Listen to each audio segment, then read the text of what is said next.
आशुषे त्वमग्ने भद्रं करिष्यसि तवेतत्सत्यमङ्गिरः। ॐ उपत्वाग्ने दिवे दिवे दोषावस्तर्धिया वयम् नमो भरन्त एमसि। इस मंच पर विराजमान आदरणीय पूज्य माता सत्यप्रिया यति जी, जिनके मधुर भजन अभी हमने श्रवण किए हैं, आदरणीय पंडित आनंद प्रकाश जी, जिनके द्वारा गायत्री यज्ञ किया जा रहा है, तेजस अनमोल जी, जिनके मधुर भजन आप सभी श्रवण करते हैं और नौजवान है, युवा है, जोश से भरा हुआ है, तो हम सभी बड़े चाव से इसके भजन श्रवण करते हैं। वंदनीय पूजनीय मातृशक्ति तथा प्यारे बच्चों, ईश्वर की अपार कृपा से आप सभी इस माघ महीने का सदुपयोग कर रहे हैं और ईश्वर का चिंतन कर रहे हैं। अभी आप बहुत सुंदर भजन श्रवण कर रहे थे और पूज्य माता जी ने जो राष्ट्र के संबंध में बात बताई कि हमारा राष्ट्र के प्रति भी कुछ कर्तव्य होना चाहिए, तो इसका हमें अवश्य पालन करना चाहिए। हम अपने लिए तो बहुत सोचते हैं, अपने परिवार के लिए, परंतु आज हमें अपने समाज के लिए और राष्ट्र के लिए सोचने की आवश्यकता है, चिंतन करने की आवश्यकता है। अगर हम नहीं सोचेंगे तो कोई भी नहीं सोचेगा। इसीलिए हम सभी जहां हमारा परिवार के प्रति कर्तव्य है, वहीं पर समाज और राष्ट्र के प्रति भी अपने कर्तव्य का पालन करें।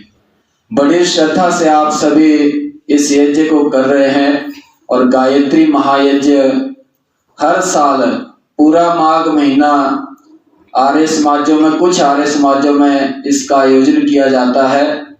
तो उन्हीं सौभाग्यशाली आर्य समाजों में आपकी भी आर्य समाज मोहल्ला गोविंदगढ़ सौभाग्यशाली है कि जहां कई वर्षों से ये परंपरा चली आ रही है और आप सभी को ये सौभाग्य मिलता है कि इस माघ महीने में यज्ञ करें और अपने जीवन को धन्य करें। आज लोग इस माघ महीने में अनेक तीर्थ स्थानों पर जाते हैं। कोई स्नान करना उत्तम समझता है, कोई और कार्य करना, कोई दर्शन करना, तीर्थ स्थानों पर घूमना, परंतु सबसे बड़ा जो पुण्य का कार्य है वो आप कर रहे हैं। यज्ञ से बड़ा संसार में कोई श्रेष्ठ कर्म नहीं है। हमारे शास्त्रों में कहा गया है कि यज्ञो वै श्रेष्ठतमं कर्म, यज्ञ सबसे उत्तम और पवित्र कर्म है।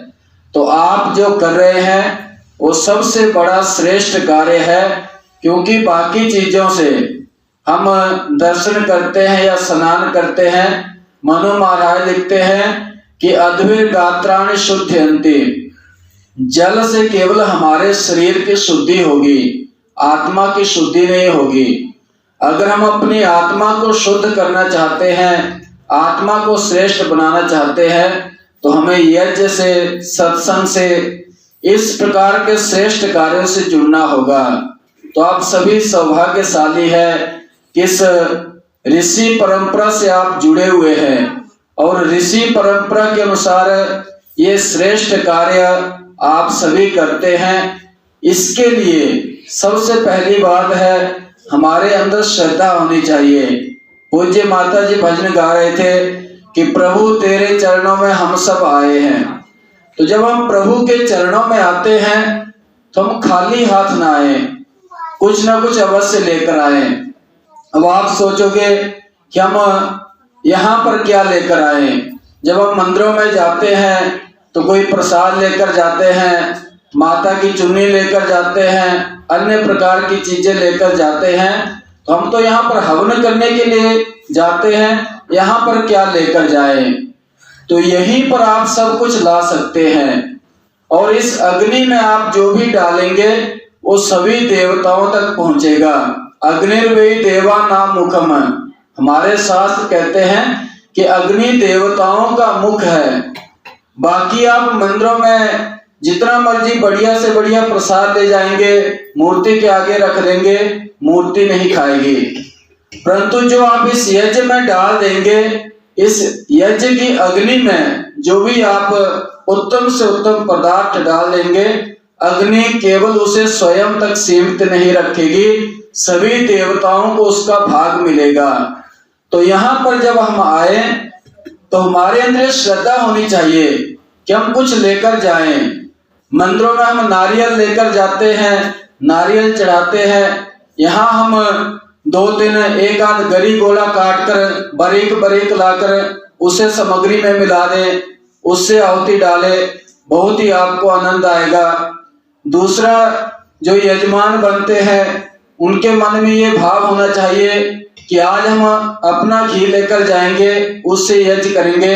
समाज में सब कुछ है, घी आपके लिए मिलेगा, सामग्री बहुत बढ़िया तैयार की होती है, परंतु जो हमारे अंदर भाव होना चाहिए कि आज हम अपने घी से यज्ञ करेंगे, हम सामग्री में डालने के लिए कुछ पदार्थ लेकर जाएंगे, हम प्रसाद के लिए कुछ लेकर जाएंगे। तो ये जो भाव है हमारे अंदर श्रद्धा पैदा करते हैं। और यज्ञ का जो साधारण अर्थ किया गया है वो है देव पूजा, संगतिकरण और दान। तो जो यज्ञ आप करते हैं, इस यज्ञ के द्वारा आप 3 कार्य करते हैं। पहली करते हैं देवताओं की पूजा, देव पूजा। जो यज्ञ में आप आहुतियां डालते हैं वो देव पूजा है।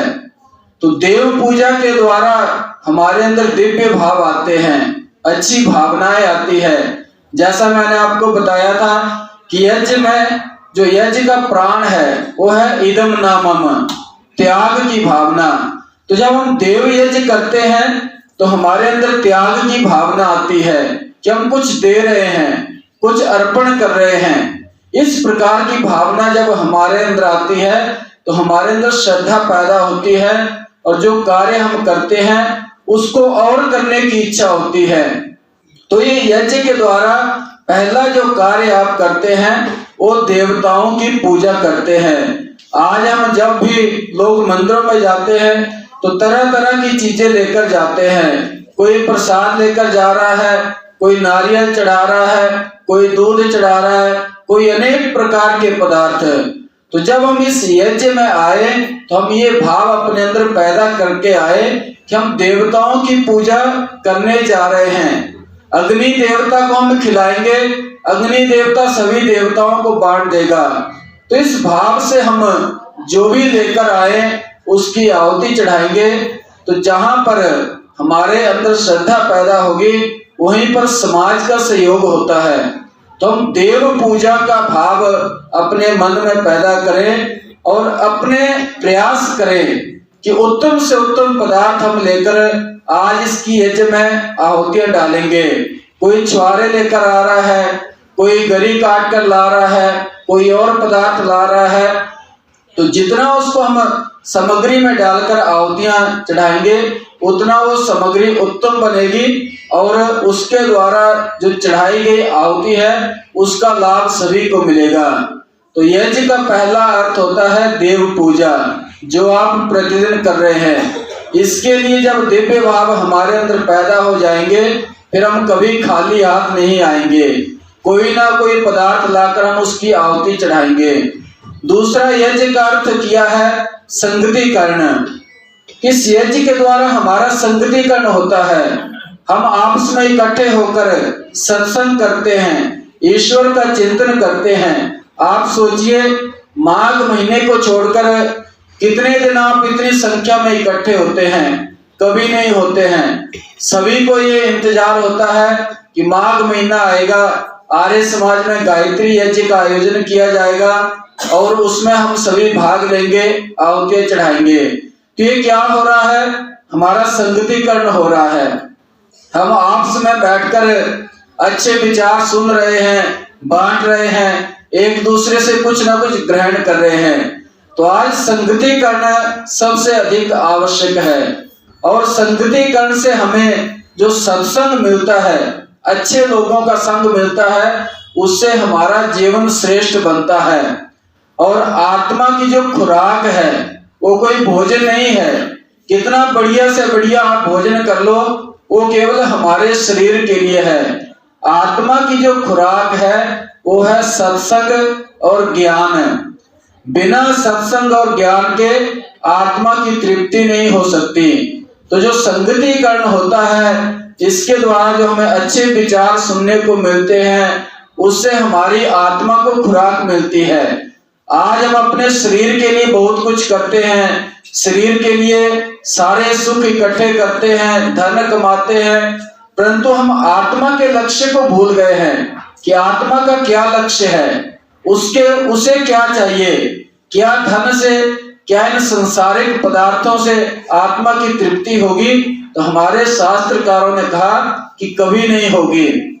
भर्तृहरि जी महाराज ने लिखा है कि भोगो न भुगता वह में भुगता, तपो न तपता वह में तपता, कालो न याता वह में याता, तृष्णा न जीर्णा वह में जीर्णा।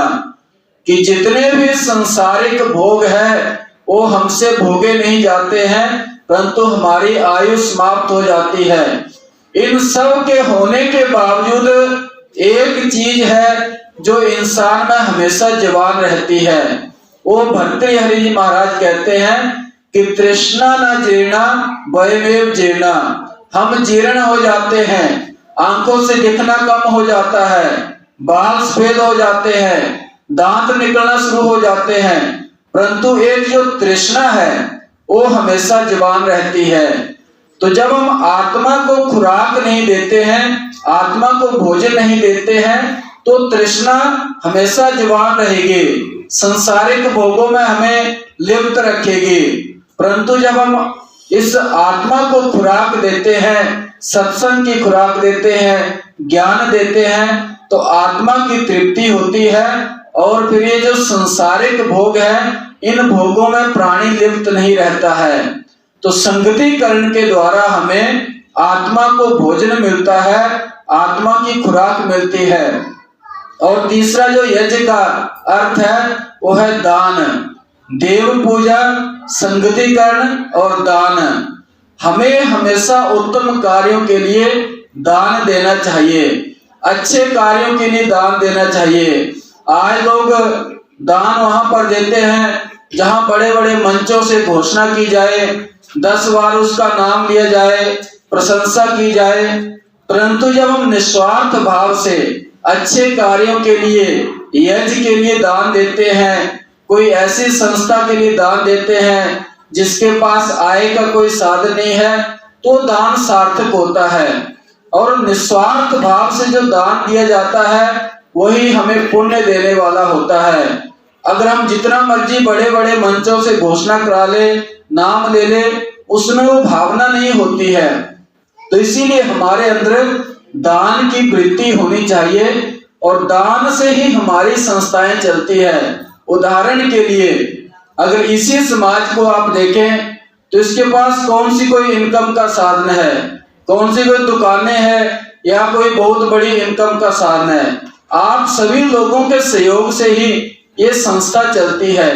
तो हमें ऐसी संस्थाओं को बढ़ चढ़कर दान देना चाहिए, लोगों को प्रेरणा देनी चाहिए कि वहां पर आर्य समाज मोहल्ला गोविंदगढ़ में गायत्री महायज्ञ चल रहा है, आप उसमें अपनी आहुति डालें। कोई अन्न से, कोई घी से, कोई धन से, हर प्रकार से जब हम लोगों को प्रेरणा देते हैं तो हमारी संस्थाएं आगे बढ़ती है। और जो कार्य कर रहे होते हैं, इन संस्थाओं को चला रहे होते हैं, उन्हें आत्मबल मिलता है कि हमें लोगों का पूरा सहयोग मिल रहा है, चाहे वो तन मन धन से है, हर प्रकार से लोग सहयोग देते हैं और बढ़िया से बढ़िया कार्यक्रमों का आयोजन करते हैं। तो हमारे अंदर ये दान की जो वृत्ति है ये होनी चाहिए, जहां पर उसका सदुपयोग हो, उसे अच्छे कार्यों में लगाया जाए। तो ऐसी संस्थाओं को हमें बहुत बढ़ चढ़कर दान देना चाहिए। और यहाँ पर तो आप देखते हैं कितना उत्तम कार्य हो रहा है, यज्ञ आप करते हैं, कितनी सामग्री चढ़ रही है, कितना घी चढ़ रहा है, कितना परोपकार का कार्य हो रहा है, कितना मानव कल्याण का कार्य हो रहा है।